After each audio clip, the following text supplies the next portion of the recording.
Hi guys, good evening. So welcome है आपका मेरे इस सिक्स पैक ऐप चैलेंज में। जैसे कि मेरी कल बात हुई थी आपसे, शुरू करने जा रहा हूँ मैं एक्सरसाइज अपनी। आज सुबह मॉर्निंग वॉक में नहीं उठ पाया, लेकिन इवनिंग में थोड़ा वार्म अप के बाद मैं अपनी एक्सरसाइज करूँगा, जिसमें पुशअप्स, सिटअप्स और एब्स की एक्सरसाइज करूँ।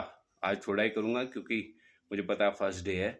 फर्स्ट डे में अगर ज़्यादा एक्सरसाइज करूँगा तो नेक्स्ट डे जो थोड़ा परेशानी होगी। तो शुरू करते हैं अपने एक्सरसाइज को।